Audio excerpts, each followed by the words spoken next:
दोस्तों, एक बार ये सोचो कि आपके घर के आंगन में कोई आके घर बना ले और बोले अब ये मेरा है। आप कहो भाई ये तो हमारा है बचपन से, लेकिन वो कहे अब से ये मेरा। एग्जैक्टली यही कहानी है लद्दाख और अक्साई चीन की, इंडिया का एक हिस्सा जो आज चाइना के कब्जे में है। तो अब यहाँ ये सवाल आता है, चाइना ने आधा कारगिल और ले, बट इनके ईस्ट साइड में है एक डेजर्ट टाइप एरिया अक्साई चीन। हाइट 5000 मीटर से ऊंची यानी 16,404 फीट। यहाँ ना घास उगती है ना इंसान टिक पाते हैं, लेकिन इस डेजर्ट का स्ट्रेटेजिक इंपॉर्टेंस बहुत बड़ी है, क्योंकि ये एरिया नॉर्थ में चाइना के शिनजियांग को जोड़ता है साउथ के तिब्बत से। मतलब अगर चाइना को तिब्बत कंट्रोल करना है तो शॉर्टकट रूट है अक्साई चीन। चलिए इसको समझने के लिए वापस चलते हैं 1840s में। उस टाइम लद्दाख सिख एम्पायर के अंडर था, गुलाब सिंह डोगरा रूल करते थे। 1846 में ब्रिटिश आए, उन्होंने लद्दाख अपने कंट्रोल में लिया और बॉर्डर डिफाइन करना शुरू किया। 1865 में एक ब्रिटिश ऑफिसर W.H. जॉनसन ने एक लाइन खींच दी जिसको बोला गया जॉनसन लाइन। उस लाइन में अक्साई चीन क्लियरली इंडिया का पार्ट दिखाया गया, लेकिन प्रॉब्लम ये थी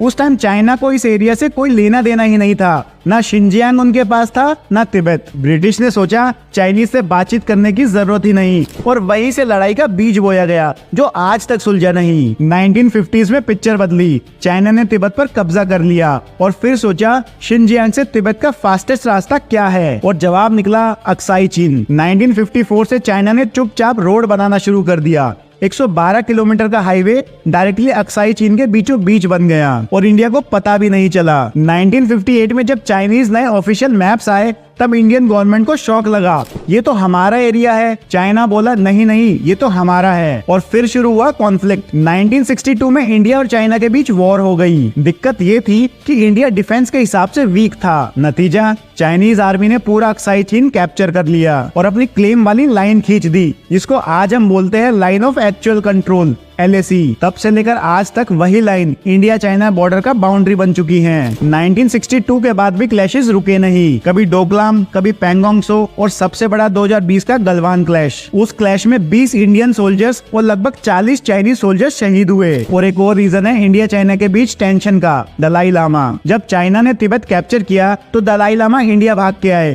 और इंडिया ने उन्हें शरण दी। ये चीज चाइना को आज तक चुभती है। तो दोस्तों, आधा लद्दाख यानी अक्साई चीन टेक्निकली इंडिया का पार्ट है, लेकिन प्रैक्टिकली चाइना के कब्जे में है। अब मैं आपसे पूछता हूँ, क्या आपको लगता है कि इंडिया कभी अक्साई चीन वापस ले पाएगा, या फिर यह हमेशा चाइना के कंट्रोल में ही रहेगा? कमेंट में जरूर बताइए, और वीडियो पसंद आया तो लाइक करते हुए